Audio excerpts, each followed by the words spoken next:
नमस्कार, आप देख रहे हैं ग्लोब न्यूज झारखंड। मैं नंदिता आपके साथ। आइए नजर डालते हैं आज के समाचारों पर। पुलिस की दबंगई इस कदर है कि पुलिस किसी को मारने से पहले एक बार भी नहीं सोचती है। ताजा मामला मानगो पुल के पास का है। ट्रैफिक नियम तोड़ने पर वहां मौजूद ट्रैफिक हवलदार ने उसकी जमकर पिटाई कर दी। हालांकि पुलिस ने युवक से फाइन तक नहीं लिया और उसकी पिटाई कर उसे छोड़ दिया गया। बताया जाता है कि युवक मानगो से सांची की ओर आ रहा था। मानगो पुल के पास पुलिस वाहन जांच कर रही थी। उसी क्रम में युवक पुलिस को देखकर बाइक लेकर भागने लगे। भागने के क्रम में वह एक कार से टकराकर गिर गए, जिसके बाद वहां मौजूद ट्रैफिक सिपाही ने उसकी पिटाई कर दी। अब सवाल ये उठता है कि अगर किसी के पास हेलमेट नहीं है या फिर कोई कागजात नहीं है तो क्या पुलिस को हक है कि वह फाइन की जगह किसी की पिटाई कर दे। जोजोबड़े में दो रेलवे फाटक और वहां लगने वाली भयंकर जाम लाखों लोगों के लिए परेशानी का सबब बना हुआ है। हैरानी इस बात यह है कि दोनों रेलवे फाटकों पर लगने वाली जाम से निजात पाने के लिए आज तक किसी भी जनप्रतिनिधि ने सार्थक पहल नहीं की। नतीजतन हर रोज इन दिनों फाटकों पर भयंकर जाम लगती है। वहीं मजदूरों को इन फाटकों की वजह से काम पर देर से पहुंचने के कारण अब तक लोगों को करोड़ों का चूना लग चुका है। जोजोबेड़ा में फ्लाईओवर निर्माण की मांग को लेकर लगभग 3 दशक पूर्व सीमेंट प्लांट के स्थापना काल के शुरुआत दिनों में आंदोलन हुआ था। आंदोलन देखते ही देखते हिंसक हो गया था। पथराव एवं गोलीबारी में कई घायल हुए थे, जबकि एक व्यक्ति की पुलिस की गोली लगने से मौत हो गई थी। फिर वे फ्लाईओवर आज तक नहीं बना। ग्लोब टीवी के लिए जमशेदपुर से वरिष्ठ पत्रकार दीपक कुमार की रिपोर्ट। पूर्वी कालीमाटी पंचायत का आबो हवा पपीता के पौधों को खूब भा रहा है। स्थानीय सोपोडेरा निवासी लक्ष्मण प्रसाद इस बात को भलीभांति जान चुके हैं, तभी तो वो पपीता की खेती को बढ़ावा दे रहे हैं। अपनी किसानी सोच और देसी तरकीब से पपीता का जो नस्ल तैयार किए हैं वह देखते ही बनती है। महज 1.5 से 2 फीट की ऊंचाई से पपीता के पौधों में लदर बदर फल लग रहे हैं। पपीते के पौधे में लगे फलों की गुणवत्ता एवं सुंदरता हर किसी को मोहित करता है। सचमुच लक्ष्मण प्रसाद की किसानी एवं खेतीबाड़ी के प्रति जुनून लोगों को प्रेरित करता है। लक्ष्मण प्रसाद उम्र के 75वें पड़ाव पर है। प्रातःकाल उठकर खेत में लगे पौधों को निहारना, उनकी सिंचाई करना, पौधों को कीट पतंगों से बचाने के लिए हर संभव उपाय करना आदि उनकी दिनचर्या है। हर रोज लक्ष्मण बाबू अपने खेत में 3 से 4 घंटे वक्त बिताते हैं। गोभी, बैगन, हल्दी, मिर्च, पालक, सरसों के अलावे कई तरह के पेड़ पौधे लक्ष्मण बाबू अपने खेत में लगाए हैं। ग्लोब टीवी झारखंड के लिए जमशेदपुर से वरिष्ठ पत्रकार दीपक कुमार की रिपोर्ट। पोटका कलिकापुर दिव्यांग लक्ष्य कर्मकार के पति की मृत्यु के आज 5 साल बीत चुके हैं। 1 महीना पहले पुत्र की भी मृत्यु हो गई। घर में अब रोजगार करने वाला कोई नहीं। सास और बहू दोनों विधवा लक्ष्य पिछले 5 साल से विधवा पेंशन के लिए आवेदन कर रही है, मगर नहीं मिला विधवा पेंशन का लाभ और न ही दिव्यांग प्रोत्साहन भत्ता का लाभ। टूटे फूटे चेयर के सहारे पग चलती है। व्हील चेयर भी नहीं मिल पाए। प्रशासन के लोग कहते हैं दिव्यांग सर्टिफिकेट नहीं है, इसलिए मैं इन्हें नहीं दे सकता। परिवार में 2 छोटे छोटे बच्चे हैं, इन दोनों का पढ़ाई कैसे हो पाएगा। अब इस परिवार के लिए सबसे बड़ी विकट की समस्या उत्पन्न हो गई है। परिवार की गाड़ी चले तो चले कैसे।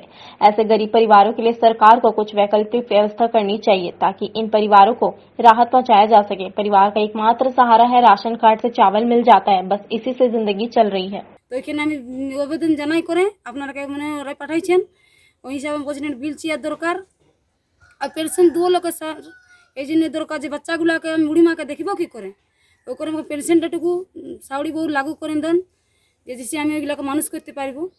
पेंशन के लिए आवेदन दिए थे? हाँ दिएছি স্যার, लेकिन এখনো কোনো কিছু করেন নাই। তো কোথার কাগজ কোথাও চলে গেল, এখনো তো কোনো ইয়েই নাই।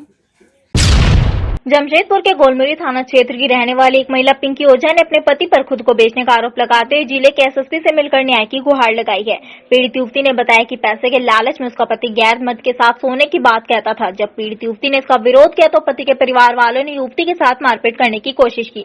बताया जाता है कि महिला की शादी 29 जनवरी 2019 को हुई थी। 30 जनवरी 2019 को वह अपने बारीडी लोकनाथ पथ स्थित ससुराल गई, जहाँ 3 महीने बाद वह अपने सास ससुर के साथ हैदराबाद गई, जहाँ महिला का पति रितेश ओझा रहता था। वहां जाने पर पता चला कि महिला का पति हैदराबाद की एक महिला के साथ पूर्व से ही शादी कर चुका है, जो तलाकशुदा है।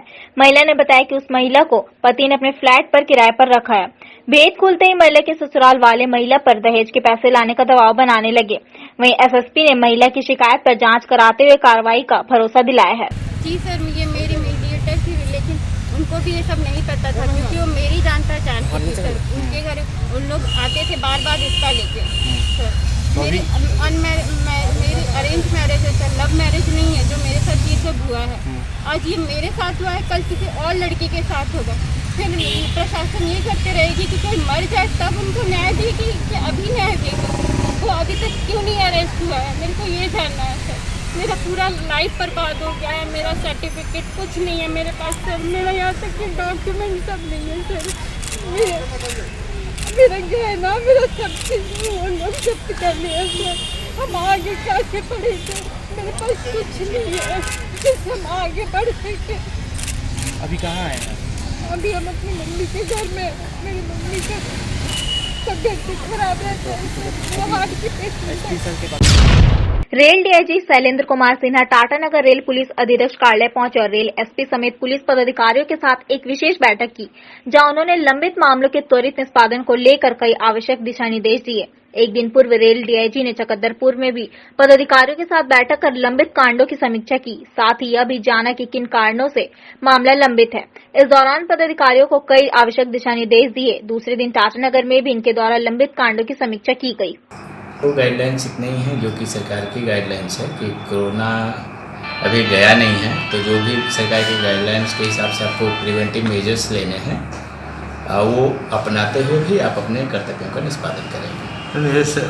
कोरोना ही है अभी, चूँकि अभी कोरोना काल था और ट्रेनों का परिचालन कम था, तो हमारे यहाँ कांडों की जो केसेस की रिपोर्टिंग है वो अभी बहुत कम है।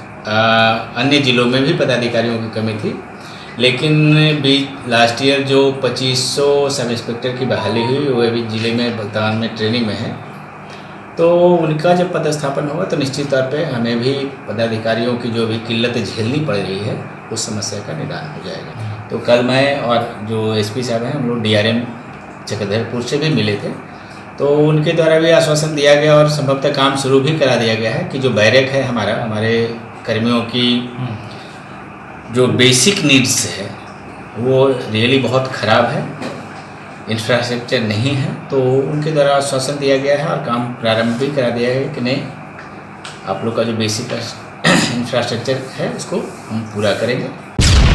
केंद्र महाराष्ट्र सरकार को अविलंब बर्खास्त कर देश में पत्रकार सुरक्षा कानून लागू करे, यह मांग एआईएसएम जर्नलिस्ट वेलफेयर एसोसिएशन के प्रदेश कार्यकारी अध्यक्ष शंकर गुप्ता ने मांग की है।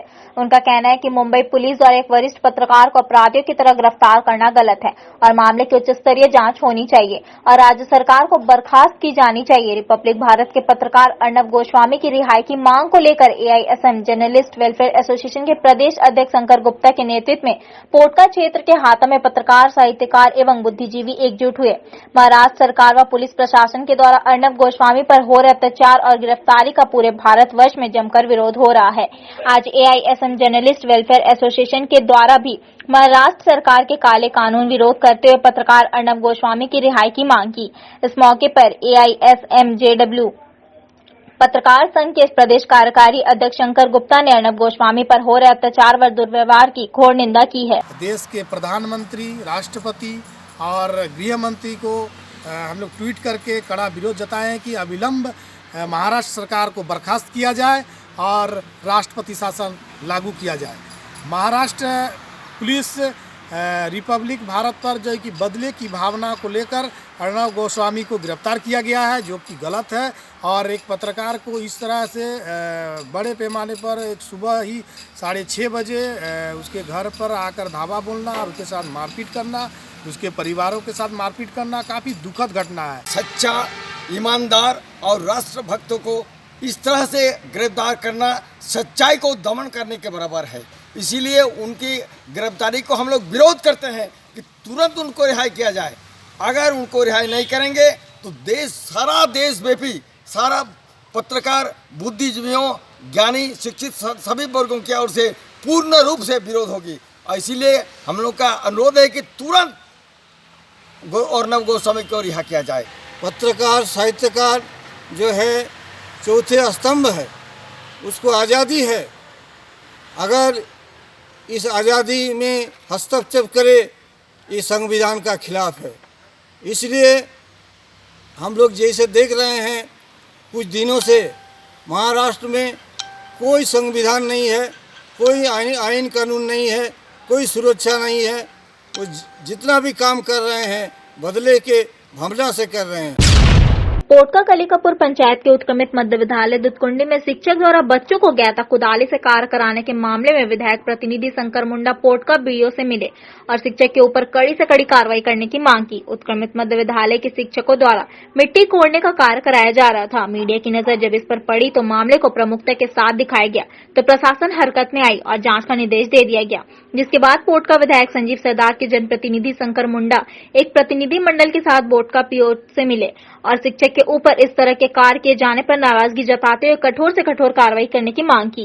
जबकि अभी झारखंड सरकार की निर्देश है कि कोरोना काल में कोई भी बच्चा स्कूल नहीं आएगा, स्कूल वालों का आना बंद है, स्कूल भी बंद है, खाली शिक्षक लोग स्कूल में आएंगे, अपना ड्यूटी निभाएंगे। उसके बावजूद भी नियम की धज्जियां उड़ाते हुए शिक्षक के द्वारा बाल मजदूरी छात्राओं से कराया जा रहा, जो सरासर बहुत गलत है। हम लोग की मांग है कि ऐसे शिक्षक के ऊपर में कड़ी से कड़ी कार्रवाई होनी चाहिए ताकि और भी शिक्षक चेते इस तरह का दोबारा गलती ना करें। विश्व कैंसर दिवस के उपलक्ष्य पर रामावती वेलफेयर फाउंडेशन की ओर से बिष्टुपुर स्थित ब्लड बैंक में रक्तदान शिविर लगाया गया, जहां 100 यूनिट रक्त एकत्रित करने का लक्ष्य निर्धारित किया गया। वही जानकारी देते हुए आयोजनकर्ता अनुराग प्रसाद ने बताया कि लगातार पूरे जिले में रामावती वेलफेयर फाउंडेशन की ओर से कई तरह के सामाजिक कार्य किए जा रहे हैं। इसी कड़ी में रक्तदान शिविर लगाया गया और यह लक्ष्य निर्धारित किया गया कि एकत्रित रक्त जरूरतमंदों को सही समय पर उपलब्ध कराया जाए ताकि रक्त की कमी के कारण किसी भी मरीज की मृत्यु न हो। हमारी संस्था रामावती वेलफेयर फाउंडेशन जो कि पूरे जमशेदपुर में काम कर रही है, छोटा गोविंदपुर में उसका हेड ऑफिस और बिष्टुपुर में भी ऑफिस है। तो हमारा अभी टारगेट 100 यूनिट का है, जो कि लग रहा है कि पूरा हो जाएगा आसानी से। आज बिष्टुपुर स्थित लक्ष्मी मेंसन में senior artist association of Jharkhand द्वारा प्रेस कॉन्फ्रेंस का आयोजन किया गया। इस अवसर पर एक स्थायी समिति का गठन हुआ, साथ ही भविष्य के लिए लक्ष्य निर्धारित किया गया। एसोसिएशन के प्रवक्ता गौतम शंकर ने बताया कि पूरे झारखंड के कलाकारों को एकत्रित कर संगठन को मजबूत करने का प्रयास किया जा रहा है, जिसकी जल्द ही घोषणा एसोसिएशन द्वारा किया जाएगा। इसका मेन मकसद 2 है। हेल्थ कंसर्न, हमारे झारखंड के कलाकार जिन लोग हैं, अक्सर मीडिया में रिपोर्ट्स आते हैं कि बीमार है, बीमारी के चलते ट्रीटमेंट नहीं हो पा रहा पैसों की कमी से। तो हम लोग कुछ कलाकार जिन लोग हैं कुछ मिला जुला के, but that is not sufficient. तो क्या हो रहा है, हमारे आर्टिस्ट लोग का देखभाल हो, फिजिकल ट्रीटमेंट हो, उसके लिए इस मंच के द्वारा CAAJ के तरफ से हम लोग मेडिक्लेम फैसिलिटीज़ करेंगे और सबकी इलाज होगी, कोई भी बेइलाज नहीं रहेगा। ये एक दूसरा to ensure dignity of the artist of Jharkhand, senior artist. इन लोगों का पेमेंट मिले, सही पेमेंट मिले, कॉन्ट्रैक्टेड वैल्यू पर पेमेंट मिले, और कैसे मिले इसके लिए हम लोग एफिलिएशन भी ले रहे हैं, रजिस्टर्ड भी हो रहे हैं with film federations of Mumbai Kolkata, ताकि ये एक सुदृढ़ प्लेटफॉर्म बन जाए सारे आर्टिस्ट लोग के लिए। इस बार हम लोग कमेटी ने ये डिसाइड किया कि हम सबसे पहला काम करेंगे कि अपने कलाकारों को उनका बीमा करवाएंगे। बीमा योजना हमारी संस्था करने वाली है ताकि उनको समय पर मदद मिल सके, ये पहला।